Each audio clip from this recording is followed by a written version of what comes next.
groups, and the work groups include mostly 50-50 people coming from the clinic and people coming from the lab.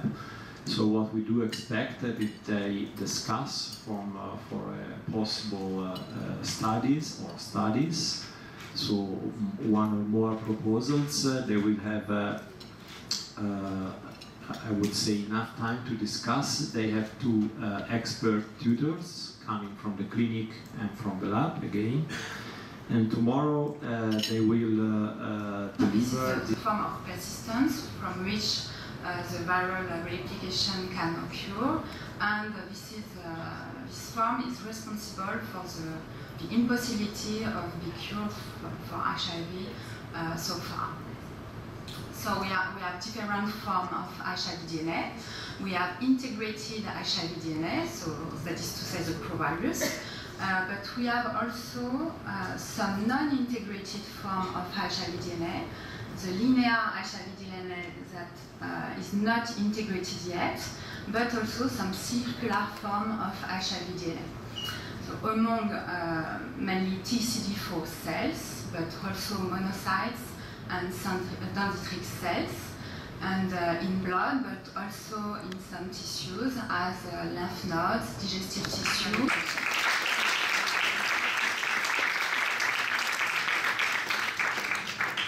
So thank you very much for this very complete presentation.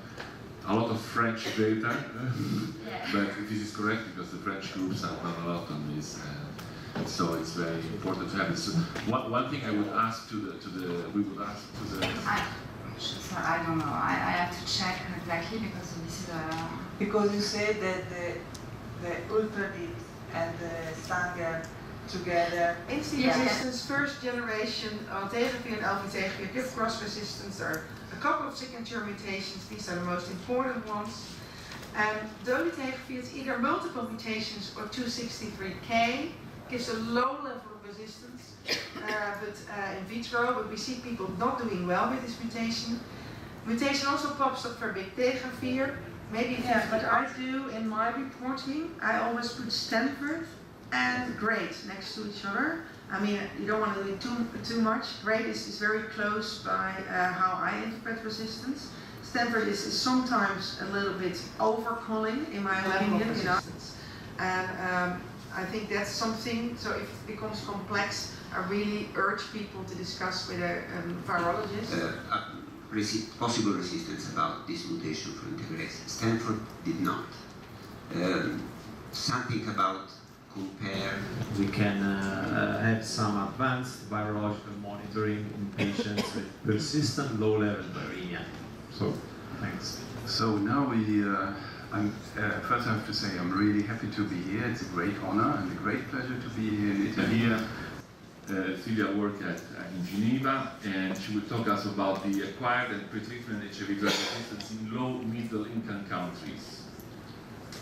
Thank you very much. Good afternoon, everyone. And thanks, Andrea, thanks, Maurizio, for the invitation and for the organizing committee for having me here. On the issue of resistance. First of all, because as infectious disease doctors or virologists, we know that this virus in particular, all infectious diseases, but this virus is pandemic, so we cannot really think about this infection without having the global picture in mind. And second, because many of us, I think, may be involved in research regarding this infection in developing countries, in low and middle income countries. So we have time for a very quick question or consideration. Yeah, Antonella. Thanks a lot for this brilliant presentation. One question, do we have an estimate on how this resistance data have impact on the 1990? And because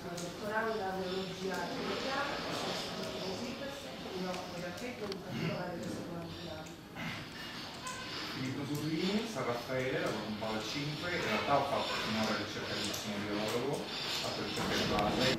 Al momento può essere in maggiore delle casi, già quello poi fai un commento lì. quanto in realtà ci sia ancora da valutare in queste situazioni. Laboratory, but also clinical point of view. So we are going to present two proposals. The first one I'm going to present is a retrospective analysis on ARCA database.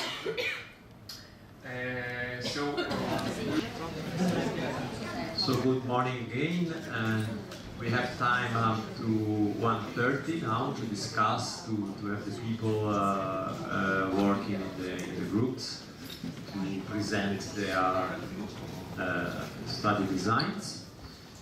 And we have here in the first row, we have our guests that are now expected to discuss. I think in several groups we have more than one study to be shown.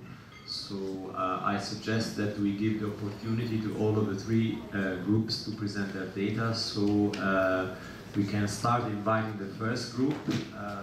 First group was dealing with patients with persistently undetectable virus. And I suggest that you present just one of your proposal, probably the best one, and then we switch to the group number 2 and number 3, and then if we have time, we go on with the second, third study. Okay? Okay. Can you? If we have time, we will present the second. Okay. We start with the first one. Okay, your name first? I'm Isabella and I come from Siena. Jen, okay. I'm a resident at the infectious disease. The background for our work group was that we plan to start as a retrospective analysis, and then we can think to a prospective one in a second. So the switch to the INSTI, the other part, is this a prospective interventional study? No. We plan to ask to both centers some samples are available.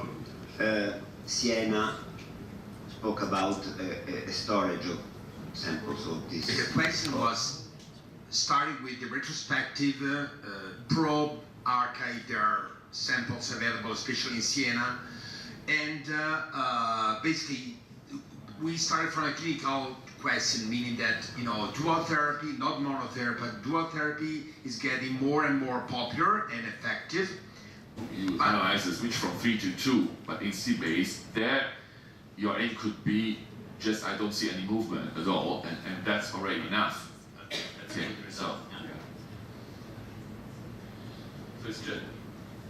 just some suggestions for you and how to. Yeah, then at the end of the presentation we will give some information about the follow-up work to be done. But this is for all the studies, so we... and now for the third group. The third group was dealing with multi-drug resistance.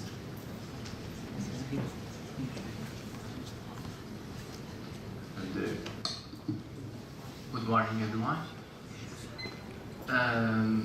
We start in our book. Can you just say your name? Andrea Giacomelli from the Hospital Luigi Sacco.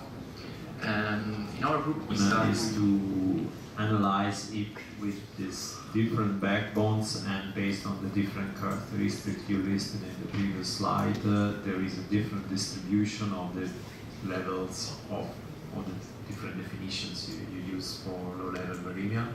Is that right? Yeah, also can be some predictive data or about evolution. Perhaps if we have detected the result for viremia for 2-3 times, could be also predictive of a low level. Rolf, do you agree with this definition of low level viremia? Can you go back to your analysis? Yeah. This one then? Yes. I think only one RNA above detectable or above 50 is not a good idea, because you have frequently blips, due to say vaccination. So when the patients with the flu vaccination in the autumn, then you see a blip, and this would fall into your criteria. So in order to check if there is some differences in terms of prevalence of some that is safe instead of the other ones, and to correlate to the regimen. So the third drug, INSTI versus PI versus so it's a cross analysis among drug classes and states. Yeah. You say 2 times within 1 year after the inclusion, but after the switch? Yeah, 2 times. Oh, okay, so we want to collect the samples during the clinical practice. So if the center makes the first samples after 4 months or after 1 month, the changing. So we want to two consecutive samples to the real determination, because sometimes will be variability due to the other factors. Real life. Yes. Okay. And do you think 4 months is enough? So we want two samples during 1 year. The first idea was, I mean, 6 months, but it's possible was at the end of the follow-up. So, possibility was the 0 time. Currently, so I'm actually quite enthusiastic about this, to be honest. So you mean data are lacking, or you mean we will not find data? No, I think it's a perfect thing to do. Everybody knows it's down, but nobody really has given the figures, so I think it's an essential. Do you have any special registry in the Netherlands for this kind of population? Well, you have the Siena database, but not all sequences are in there. But we're working on that. But I mean, it's something that would also be done in Cohere. But I think you have more insight in the virology aspects. Yes, there is data. If I might grow, next problem, because patients survive and they carry this multi-drug resistance problem, and it might become a real problem in the next years. We don't know. Actually, we have some of these informations in the EuResist database, but it's only part of the German data. Luckily, it's part of the EuResist database, so you will see it. What's with the German data? I think what. Sorry. I think one issue is the issue about the integrase sequences. So before 2008, you have to consider MDR for those people who have resistance to the 3 main classes. Briefly checked in the EuResist database, and approximately 10% of patients have a sequence for integrase inhibitors. Yeah. Yes, it depends on the calendar years. It's increasing in the more recent years. I see your point that you have less integrase sequences compared to reverse transcriptase and protease, even today, because the standard is to do RT and protease, and it is not mandatory and not standard to do integrase. It's only on demand. So that is why we have only perform the test. I don't know. It's not the clinical practice. Is a question. It should be, but should be. Otherwise it is. Okay. But I'm sure in France it is the case. But also in Holland. Yes. Well, I really hate it if people don't assess failures. I think it's not fair to your patient to understand what's happening. Of course, you can choose 3 new drugs, but what if you want to simplify in the future? I really think we should put a strong emphasis with people to continue to perform resistance testing, because on the long term your patient will be it will be not favorable for them.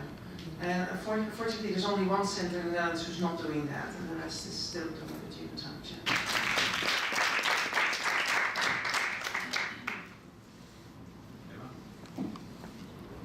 So you will have to analyze mutation on integras gene too, because if they are multi-drug resistant patients, their viruses are mutation, at least one mutation on integras gene, and this can have a big impact on the outcome. They were in failure before they were suppressed for at least 5 months. Must be maybe excluded from the study? Okay. Yeah, we included only 1 year virological suppressor patients. Okay. Yeah, I have a couple of questions. So this is planned as a prospective analysis, right? Yeah. And you want to have the samples in your place, or do you plan to distribute some protocols that you can collect data from other centers? So maybe the starting therapy is the first line. There will be somebody like treated for, let's say, 3 years, somebody 1 year, somebody 5 years. So we have to take into consideration that the DNA burden will be different if you treat for 5 years versus 1 year. Your definition is good, so 1 year with fully suppressed viral replication. So this is a problem because this is not a randomized study. So the risk is that the two groups are dishomogeneous, no?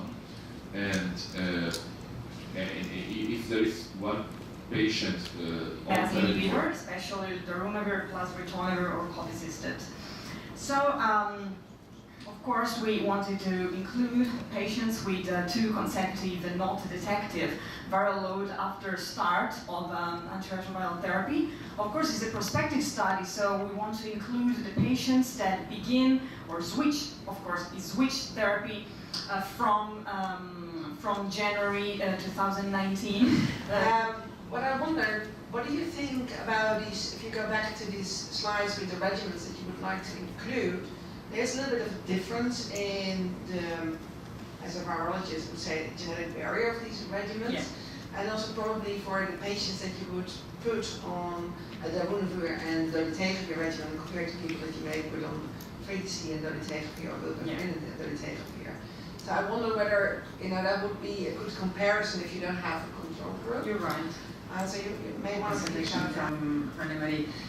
You already defined the number of patients. Maybe you will need a power calculation.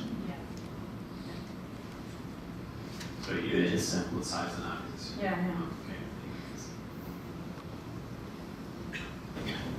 By Raffaele Dell'Acqua, right now based in Milan. And so here we show you again the definition of multi-drug resistant virus. So we say With the survey we conducted, we have a very poor proposal of resistant testing even in naive patients, even without considering integrase. But I think that in a multi-drug failing patients, even if the patient comes from a PI-based regimen and want to propose an INSTI-based regimen, I think it's much better to check. Yeah, sure. No, you know what I mean? So I'm but no, I think that if you want to make analysis with predictors, you have to do it on all patients, even those without MDR. So you have to do it on all. Yeah, otherwise it's just a description of the subset. It's a description. It's not an analysis of the